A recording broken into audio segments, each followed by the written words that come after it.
What up, nation? Welcome to another edition of the Wise Take MLB DFS Wise Stream. CK013 here. You can find me on Twitter at CK_013. And I, of course, am from the Wise Take Nation, which you can find on all the social media platforms listed above or directly at wisetake.com if you're looking to take your DFS game to the next level. We are a premium DFS content provider as well as a DFS community designed to make you a better DFS player. Join the nation. With that said, if you're new to the channel, welcome. At the very least, you could subscribe to this channel with the notifications bell turned on so you don't miss out on any of the free DFS content we do for a multitude of sports. Most importantly, MLB, this show, and the NFL, of course, which we had our first look show last night, myself and Patio Joe for Week 5. I had a couple changes since then, so make sure that you're taking that into account and be prepared for Friday night's Wise Stream where we go a little bit more in depth on a position-by-position basis. And don't forget, we're doing our giveaway. We announced it last night. $50 giveaway we're doing. You have to watch the NFL DFS First Look show. If you go to the end, you'll hear the rules. You have to reply via comment on YouTube to that specific video, making your pick for the side against the spread, which I think is 4.5, and then the total, which I think is 43. So you have to pick if you think it's going over under, and you have to pick who you think is covering the spread. The winners will be put into a raffle that we'll do on Saturday with a chance to win $50. So go take advantage of that. Yesterday, I had a winning day in baseball, but not by as much as you would think. I had some sweats going. Things could have got interesting if the Rays would have done a little bit more. But I was real disappointed, man. I fully faded Fried in 170 teams, fully faded him, and was very disappointed that I didn't win more. Like I said, I was in good position. I wasn't really in a position to lose at all, but I was disappointed that I didn't quite get to where I wanted to go. I think that maybe the Braves opening shit up, and I had Brave stacks. Some of my best teams had the Braves. I had them written up in the article, of course, that they were in my pool, but I think it would have paid off more for me if Alcantara would have done a little bit better. And I mean, it wasn't his fault, man. He left the game with runners on. He probably should have never been out there in the first place, and the bullpen immediately blew it up. But we got a lot right yesterday. I thought the Miami stack didn't go off, but it did really. The ownership guys like Rojas and those guys did well. The Fried fade was phenomenal. It just, you just had to have all those double dongs all throughout, so that sucked. But all in all, decent day. Looking to build as we attack this one. Shout out to Stephen B in the chat with a thumbs up. Yes, sir. He knows the drill. Trying to get likes for us. The likes help us, allow us to grow, continue to have YouTube push us, or at least makes YouTube want to push us. They really haven't pushed us in a while, and it's really discouraging because we have a phenomenal DFS product, phenomenal DFS shows. So I really don't understand what the fuck YouTube's problem is, but that's their problem, right? It's their problem. Worry about what we can control. What we can control is how often we tell the nation to push our message and to push our content. That's what we can control. Can't control if y'all do it. That's up to y'all individually and how much you appreciate and want to see the nation succeed, because we appreciate y'all. That I can tell you, every one of you. All right, with that said, let's get into this slate. Clayton Kershaw, we'll start with him. Most expensive pitcher. I expect him to be the most popular pitcher on the slate, and for good reason. The Padres, pretty good team. They were better against righties this year. Now, they didn't strike out a ton. That's something to keep in mind. Kershaw's got a history of struggling in the postseason. With that said, I'm going to want to have some Padre stacks, 5-10%, nothing big, but some in the event that he does struggle, we'll get him solo own the Padres. But obviously, substantial ownership to Kershaw. I'll probably have around 50 to 60%. So most teams without those guys will probably have a Kershaw in them. It's just a good spot. He's the one Dodger that you feel like will get the opportunity to run. Lowest xFIP on the slate at 3.05. Second highest strikeout rate on the slate at 28.1.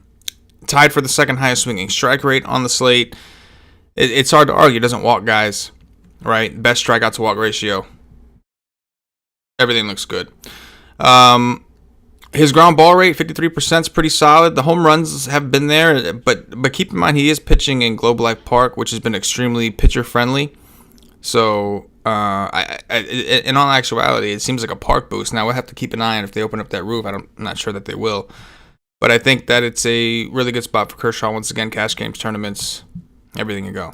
We got Davies on here, but we don't know. We haven't heard officially if he's starting. The last time he started in the postseason, the Cardinals beat the shit out of him.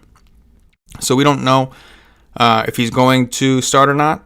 It could be. I mean, Lamet is hurt. So I heard some people on Twitter talking about maybe it's Lamet, but Lamet's hurt. He's not supposed to be back in the Dodgers series. Now, their backs are against the wall. Maybe they make an exception. But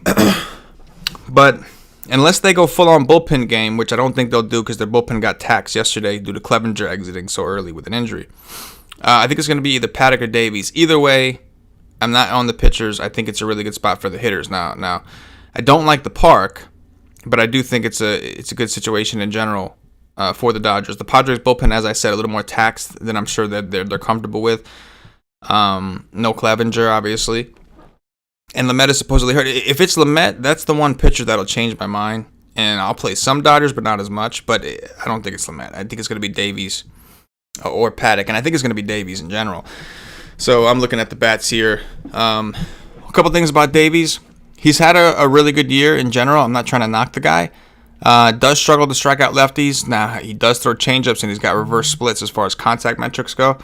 But I do think that a good offense like the Dodgers can certainly beat that. And I think Davies has been lucky this year. I'm not saying he hasn't been better. I think he's been better.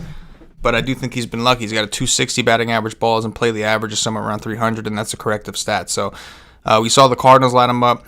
Dodgers, one of the best offenses in baseball. I expect them to light him up. But again, it's a speculation. We don't actually know. Ian Anderson looks like a really good option today. Hard to argue against. On FanDuel, I guess you could argue the innings pitched per game, in comparison to some of the other guys. But I really like Anderson in this spot. We were big on the Marlins yesterday. Anderson's got the highest strikeout rate on the slate currently. His xFIP 3.45 is the second lowest, I believe. The walks can be a bit of an issue, but he's playing Miami. Miami has been a lot better against lefties than righties. But you could look at Ian Anderson's hard contact rate. 25.9 on the season, 23.5 over the last 30 days, 52.5% ground ball rate, not giving up home runs. Now, that number is due to regress at some point if they're a larger sample. I just don't know if Miami's going to be the team to do it. As I mentioned, Miami, I think they're 7th or 8th in strikeouts to righties, right?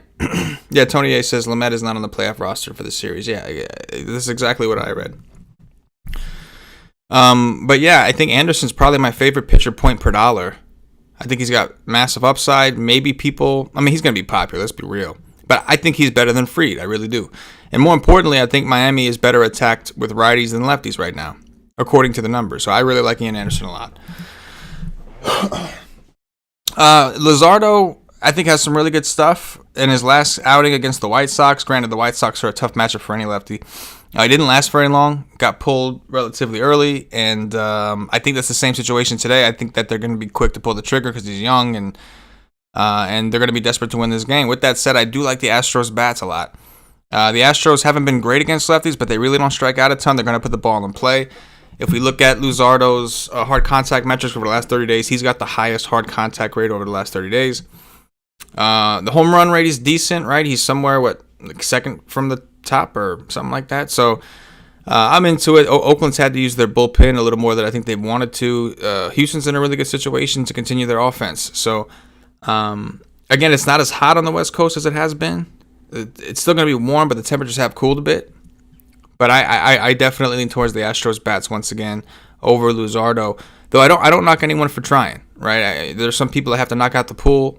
And for me, it was him. But I'll tell you what, I really like Alex Bregman a lot today. He's probably one of my favorite hitters on the slate. He's got like a 6% strikeout rate to lefties.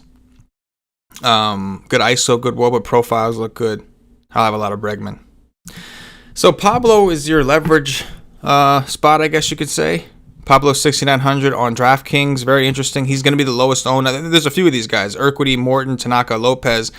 Morton and Tanaka should soak up most of that low ownership for the guys that are coming down to this range, and then I think Pablo's third to Urquidy. But I think Pablo could provide leverage because I think the Braves will be popular, and for good reason. This is not me hating on the Braves again, but yesterday you can see we would have had decent returns. Alcantara outscored Fried, and would have by a lot had the Braves not erupted on the bullpen, and two of those runs have been accountable to Alcantara, or Alcantara, depending on however you think they say his name. Pablo Lopez's numbers are actually a little better than him. All right, 3.73 xFIP, 24.6% K rate, and we'll get into that in a second. The biggest thing to note here is the splits with Pablo. So Pablo Lopez has kept his hard contact rate down most of the season. Good solid ground ball rate. Has not given up a ton of home runs. He did have one blow-up game against the Braves this year where the Braves just tattooed him, but he's pitched good in between there. The other thing I like about Pablo is I think that they're likely to leave him out there as long as possible because yesterday you saw exactly what happened. Miami's bullpen is the worst in the playoffs by far. One of the worst in the league. And you saw as soon as Alcantara came out of the game, it was a wrap. Atlanta did all their scoring pretty much at that point. So I think they'll leave Pablo in as long as he's able to go. One other thing to note about Pablo, we talk about the splits in general. I do know that the Braves are not that left-handed. In the past, they've been more left-handed than they are now. You can see here, they've got, I think, 3 lefties that they're throwing at Pablo Lopez. And the reason I think that's significant is if you look at the strikeout rate, 14.7% strikeout rate to lefties opposed to a 36 to righties. And again, the Braves only have 3 lefties. And granted, they're 2 of those lefties are very good. Not to say Markakis isn't, but when I say very good, I'm talking about Freddie Freeman, Ozzie Albies. Those guys are very good, right? So I actually am going to have, I think I'm going to be overweight on Pablo in my 170 teams or so. Especially while most go to Morton and Tanaka. I think Pablo can give me some longevity. I think he's got a longer leash than a guy like Tanaka. And the upside is there. So inversely, I will have Brave stacks. I'll have around 10% Brave stacks. And I'll have some one-offs. I think Freddie Freeman's a phenomenal one-off. I think Ozzie Albies is a fine one-off, or even that as a mini stack I'm good with. But I am going to have more Pablo than I have Braves, and just hope that I'm right on that, because I think that I think the field is going to go the other way. Tanaka, very interesting situation. So the Yankees, we saw yesterday what the Yankees are like. I think Boone kind of did it to himself. I think they would have had more success with Garcia than Happ. I mean, listen, hindsight's 20/20. I'm not trying to criticize too much. But that just highlights the issues with teams like the Yankees who don't give their guys extended pitch counts. Tanaka's got a 4.19 xFIP, 14% swinging strike rate, which is the highest on the slate. And that's interesting because the Rays have the highest strikeout rate on the slate against right-handed pitching. They were 3rd in the league. Tanaka has shown reverse splits in multiple ways. His strikeout rate is slightly higher to lefties than if you look at his actual WOBAs.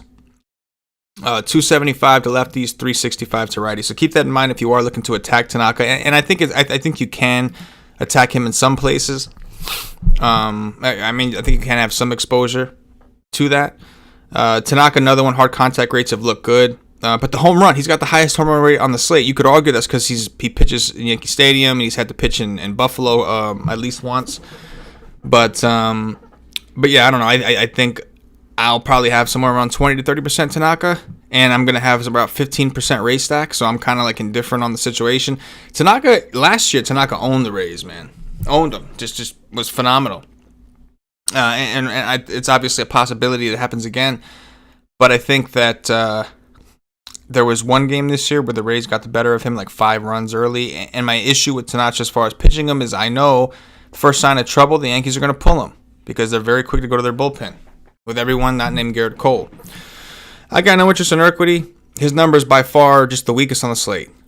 5.36 xFIP, 14% K rate overall, not striking out lefties or righties. He's been reverse splits as well. 174 WOBA to lefties, 368 to righties. You can see that his hard contact rate is not very high, and that's where I think he's excelled. But he's also an extreme fly ball pitcher. You can see the lowest ground ball rate on the slate, and the A's are a pretty fly ball hitting type team. It's one of the things they look for in their metrics.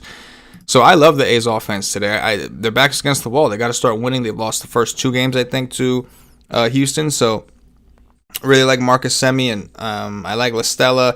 Pinder's 2K. He hit a home run yesterday. Chris Davis is just getting hot right now. He's heating up. We have a lot of righties to work with. I still like Matt Olson. I do like the 2 lefties that they have, especially because the bullpen at some point will come in. And Houston's bullpen is shot. Don't get it twisted.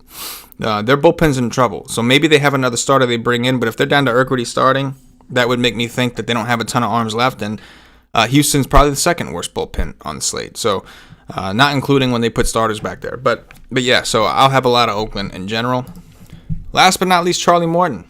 So this is another strange situation, right? Morton's been hurt most of the year on pitch counts. His last 2 starts, he threw over 90 pitches, which is promising. He looked good against the Yankees a couple times he saw him this year, but it was very short spurts. The Yankees can strike out, we know that, but they also hit a lot of home runs, and they've been really hot in this series. Even losing yesterday, Giancarlo Stanton double-donged. Morton has a home run per 9 under 1, and he kind of has over his career, but we've seen it happen, especially in the postseason where he's gotten blown up. I like Morton. I don't think he's going to be on a pitch count. I think the Rays are going to kind of let him go out there and pitch, which is promising, but there's certainly some risk involved, and I think Morton will be the highest owned of the Lopez, Tanaka, Urquidy, Morton. I think going to be Morton, Tanaka, Lopez, Urquidy as far as ownership goes in that order. So I'll have some exposure to Morton, but you better believe I'm going to have some Yankee stacks. I actually think that the hitters in this game, the Yankees-Rays game, could be a little bit more sneaky in general. I think people respect these two pitchers, and on DraftKings and FanDuel both, they look at the price and they're like, no, I think I'm going to take some shots, and I think they're less likely to actually take the bats in a situation. So I think I'll have 20 Tanaka, 30 Morton, something like that, but I will have exposure to the bats against them as well, maybe even more so. So this one's a little bit different. I don't have as big of a stand. Right, like yesterday, I knew Fried was going to be popular. I knew I didn't like him right away. I'm a little bit more with the chalk pitchers today, but again, I'm going to have myself covered and have some outs against them. Not a ton. The Padres and Miami will be my lowest exposure stacks, which makes me a little bit nervous. But I do feel good about Houston's bats, Oakland's bats. I feel good about getting Pablo at really low ownership, despite seeing some signs that this could be a decent spot for him, especially if Pablo does well and then Tanaka and Morton don't. Could be in a good situation. But again, it is what it is, man. Play as many teams as possible. Try to cover some bases. I'm not saying you can't cover everything, but I think you can put yourself based off how much you like players and roll the dice with some guys and try to get different. You don't want to be playing the same thing as everyone else. I know chalk pitchers have been letting people down. I don't care about the chalk. To me, it's about, do I like the pitcher in that spot? And Fried did not. Right? This one's a little bit different. So that's how we doing that. Anyway, Nation, I'm going to get up out of here. I don't see any questions. Appreciate those of you, Steve and Tony. Appreciate you guys contributing in the chat. Appreciate those of you who are hitting that like button and are grinding out MLB with us. I'll be back at it tomorrow with another 4-game slate. As long as there's 4-game slates or more, we'll continue to do the shows. And, of course, we provide projections, articles, cheat sheets over at wisestake.com if you're looking to get dirty. But hit the like button once again. Subscribe to the channel. Make sure you check out our football shows. Next football show will be Friday. The NFL Wise stream, going position by position, myself, Patio Joe, Paulie D doing dirties, and dropping sevens. For myself, the entire Wise Take Nation, as always, good luck.